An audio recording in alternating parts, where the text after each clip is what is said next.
Welcome to शिक्षा सेतु। आज की क्लास जो है वो हम बीपीएससी मेंस स्ट्रैटेजी पर देखेंगे।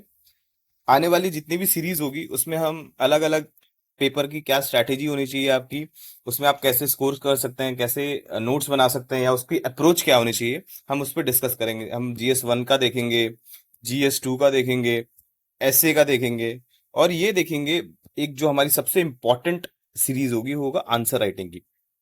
आंसर राइटिंग पर हम देखेंगे कि आप स्पीड को कैसे बढ़ा सकते हैं, आप स्ट्रक्चर कैसे कर सकते हैं, आप डिमांड ऑफ क्वेश्चंस को कैसे एड्रेस कर सकते हैं, आपको इंट्रोडक्शन में क्या लिखना चाहिए, आपको कंक्लूजन को कैसे करना चाहिए, आपको बॉडी में क्या करना चाहिए। 8 नंबर के मार्क्स के जो क्वेश्चंस आते हैं उसकी अप्रोच क्या होगी आपकी, 38 नंबर के जो मार्क्स आते हैं उसकी अप्रोच कैसे आएगी। तो ये आने वाली स्ट्रैटेजी में हम आपको जो हमारा लर्निंग है ओवर द इयर्स उसको हम आपसे शेयर करेंगे ताकि आपकी भी इस आंसर राइटिंग और इस पे पकड़ अच्छी हो जाए। इसके बाद आज आज हम जो मेन सेशन लेने वाले हैं वो GS1 की स्ट्रैटेजी पे लेने वाले हैं कि GS1 पे आपका अप्रोच क्या होना चाहिए। इसके लिए हमने एक पीडीएफ बनाया जो हमारे टेलीग्राम ग्रुप पे आपको मिल जाएगा और उसका लिंक हम डिस्क्रिप्शन में दे देंगे। इस पीडीएफ को हमने इसलिए बनाया है ताकि आपको GS1 का सिलेबस क्या है, पैटर्न क्या है, क्या आपकी स्ट्रैटेजी होना चाहिए और क्या आपका चेकलिस्ट होना चाहिए। हमने इसको मैक्रो लेवल, माइक्रो लेवल पे अलग अलग टॉपिक्स जो बीपीएससी पीवाईक्यू के बेसिस पे बनाए हैं जिससे क्वेश्चंस आने की प्रोबेबिलिटी बहुत ज्यादा होती है, उस पे हमने देखा है। हमने मॉडर्न हिस्ट्री को भी कवर किया है इसमें, हमने डेटा इंटरप्रिटेशंस को भी कवर किया है कि डेटा इंटरप्रिटेशंस में आपको क्या क्या करना चाहिए। अगर हम सबसे पहले GS1 का मैक्रो लेवल देखें कि GS1 में क्या पैटर्न होता है, तो GS1 में आर्ट एंड कल्चर आता है सेक्शन 1 में। सेक्शन 2 में करंट अफेयर्स के क्वेश्चंस होते हैं जो इंटरनेशनल रिलेशन, पॉलिटी के जनरली उसी पे बेस्ड होते हैं। थर्ड जो सेक्शन आता है वो डेटा इंटरप्रिटेशंस का आता है जिसमें आपको 2 क्वेश्चंस करने होते हैं। हर क्वेश्चन में ऑप्शनल होता है, 2 क्वेश्चन देते हैं जिसमें से आपको एक अटेम्प्ट करना होता है। ये 72 मार्क्स का आता है थर्ड सेक्शन, और बाकी 2 सेक्शन है वो 114 नंबर के आते हैं। 114 नंबर का पहला सेक्शन, 114 नंबर का दूसरा सेक्शन। आर्ट एंड कल्चर और मॉडर्न हिस्ट्री का जो सेक्शन है वो बहुत ज्यादा रिपीटेड है। यहाँ से क्वेश्चंस जो है हर साल रिपीट होते हैं और एक डिफाइंड सिलेबस है इसका। अगर आपने इस सेक्शन को अच्छे से कर लिया और डेटा इंटरप्रिटेशंस को अच्छे से कर लिया, ये 2 सेक्शन आपका इंश्योर करेंगे कि आप 170 के आसपास इजीली आ जाए, क्योंकि यहां से नंबर निकालने बहुत आसान है कंपेयर टू करंट अफेयर से। अगर हम बात कर ले माइक्रो लेवल पे, सबसे पहले अगर हम देखें आर्ट एंड कल्चर टॉपिक्स को, तो आर्ट एंड कल्चर टॉपिक में सबसे पहले आपको नोट्स कैसे बनाना है। अगर आप नोट्स का देखें तो आप क्या कीजिए कि मार्केट से 2-3 कोचिंग का नोट्स ले लीजिए, उनको पढ़िए, उसके बाद जो जिसमें बेस्ट लगे उसको आप निकाल लीजिए और उसके बाद आप क्या कीजिए, उसको अपना एक सेल्फ नोट बना लीजिए। और जब भी आप नोट्स बनाए याद रखिएगा आपका नोट्स है वो 38 नंबर के लिए लाइक होना चाहिए, उसको 8 नंबर लाइक के लिए मत बनाइएगा। बिकॉज बीपीएससी की आदत है वो सेम क्वेश्चंस को 38 नंबर में भी दे सकता है और सेम क्वेश्चन को 8 नंबर में भी दे सकता है। अगर 8 नंबर 38 से आप 8 में जाना आसान है कंपेरेटिव टू 8 से 38 में जाना, इसलिए कोई भी क्वेश्चन को प्रिपेयर करें आप 6-7 पेज का नोट्स बनाएं। अब हम ये देख लेते हैं कि जो माइक्रो लेवल का टॉपिक्स है वो क्या है। देखिए ये 6-7 टॉपिक्स जो है इसी में से बीपीएससी कभी मॉडर्न पूछ देगा, तो कभी पाला पूछ देगा, कभी पटना पूछ देगा, कभी केव आर्किटेक्चर पूछ देगा, कभी टेम्पल, कभी मंजूषा।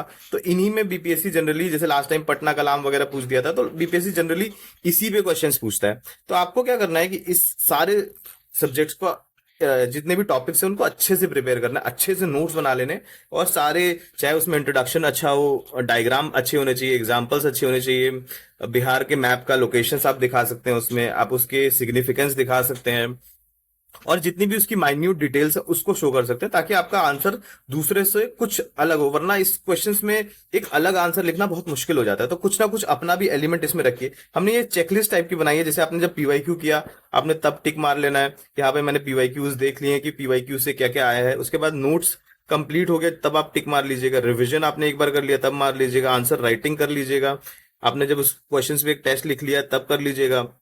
उसके बाद आप ये देख लीजिएगा कि आपने शॉर्ट नोट्स बनाए हैं उसके, तो शॉर्ट नोट्स कर लीजिएगा, फिर फाइनल रिविजन्स जब आपका, ऐसे आप हर टॉपिक पे एक अपना चेकलिस्ट जैसा रख सकते हैं ताकि आपको समझ आता रहे कि हाँ ये टॉपिक मेरा हो गया, इस टॉपिक में मैंने सब कुछ कर लिया जो एक बेसिक मीन्स लिखने वाला बच्चा करता है जिसके सिलेक्शन होता है जनरली। तो ये आप हर टॉपिक पे कर सकते हैं। सिमिलरली हमने मॉडर्न हिस्ट्री में आप के लिए बना दिया। मॉडर्न हिस्ट्री में भी आपका प्रोसेस जो है वो सेम ही रहना चाहिए। आपने क्या करना है कि 2-3 कोचिंग के नोट्स लेने हैं, उसमें से आपने अपना निकाल लेना है कि जो आपको बेस्ट लग के अपना नोट्स बना लेना है। यहाँ पे हमने देखिए सारा टॉपिक कवर किया है, ट्राइबल हो, अगेरियन रिवॉल्ट हो, जिसमें आप देखेंगे कि इंडिगो रिवॉल्ट पे क्वेश्चन आता है, या पबना रिवॉल्ट पे आ जाता है, बिहार का पीसट मूवमेंट हो जो स्वामी सहजानंद सरस्वती द्वारा किया गया था, तो उस पे आता है क्वेश्चन। रिवॉल्ट ऑफ 1857 बहुत इंपॉर्टेंट है, हर दूसरे तीसरे साल इस पे क्वेश्चन आता है। इंडियन नेशनल मूवमेंट पे आता है। रिवोल्यूशनरी पे अभी तक पूछा नहीं गया, बट हु नोज कभी भी पूछ लेंगे वो। तो एक हल्का फुल्का नोट्स उस पे रखिए, थोड़ा सा आइडिया रखिए। चंपारण सत्याग्रह लास्ट 2 साल से इस पे क्वेश्चन आ रहा है, तो इसको अच्छे से प्रिपेयर कर लीजिए। उसके बाद एक क्वेश्चन बहुत पहले वर्किंग क्लास मूवमेंट पे भी आया था बीपीएससी में। इन पर्सनालिटीज में से हर एक साल एक पर्सनालिटी को वो पूछते ही पूछते हैं, लास्ट ईयर गांधी जी को पूछा था। उसके बाद ये एक्ट्स में से पहला क्वेश्चन एक्ट का होगा, इसका हमने पीडीएफ भी अपने ग्रुप में शेयर कर दिया है, तो आप हमारे जो टेलीग्राम लिंक है डिस्क्रिप्शन में जाके इसको देख सकते हैं। इसमें हमने बहुत कॉम्प्रिहेंसिव नोट्स दिया है, यहाँ से आपके 8 नंबर श्योर हो जाएंगे। उसके बाद इस पे भी हर साल क्वेश्चन आता है, बिहार की technical education development and all. उसके बाद कुंवर सिंह का रोल, बिहार का स्टेट, ये पूरा बिहार के ऊपर है, तो इस पे क्वेश्चंस आते ही आते हैं। यहाँ से आप क्या है कि अच्छा खासा नंबर गेन कर सकते हैं जीएस 1 में। तो आप इस सेक्शन को अच्छे से कर लीजिए। उसके बाद डीआई का पार्ट आता है। डीआई को आप क्या कीजिए, कोई यूट्यूब चैनल देख लीजिए सर्च करके, जो बैंकिंग वगैरह का डीआई या पीओ वगैरह में जो डीआई आता है उस लेवल पे पढ़ा दे आपको। अगर बीपीएससी का भी आपको कहीं मिल जाता है तो आप उससे भी कर सकते हैं। और पीवाईक्यूज में आए हुए जितने भी क्वेश्चन है उसको लगा लीजिए, मोर देन सफिशियंट है। संडे को रखिए ऐसे के साथ इसको, ताकि एक आपके लिए बर्डन भी कम हो और इसको करने में मजा आए। अगर आप बहुत वीक है तो 2 दिन रख लीजिए वीक में, उससे ज्यादा डीआई को आप मत दीजिए। और यहाँ से याद रखिएगा 72 में 72 मिलता है। अगर आपने इसमें 72 मार्क्स गेन कर लिया तो आपके 170 कहीं भी नहीं गए, भले आपने 2 सेक्शन में कुछ भी किया हो, मतलब लिखा हो, बट इतना नहीं कि मतलब यहाँ पे अगर 72 आया तो बहुत चांसेस है कि आपके नंबर जीएस 1 में बहुत अच्छे आने चाहिए, आएंगे। तो इस पे आप थोड़ा सा वर्क कीजिए कि कैसे इसको कर सकते हैं। उसके बाद आपको ये भी देखना है कि जो आप नोट्स मेकिंग कर रहे हैं वो अच्छे लेवल पे होना चाहिए। अच्छे लेवल का मतलब है कि उस पे हर एक चीज जो पॉसिबल हो सकती है उसको आप इंक्लूड कीजिए। थोड़ा एक एक्स्ट्रा 1 मार्क्स का रखिए, ताकि आपके जो आपको जो एज मिले वो दूसरों से कुछ तो अलग लगे एग्जामिनर को। या तो वे ऑफ राइटिंग में, वो हम आने वाले आंसर राइटिंग स्ट्रक्चर और डिमांड एंड कैसे आप उसको अच्छे वे में लिख सकते हैं उस पर हम डिस्कस करेंगे।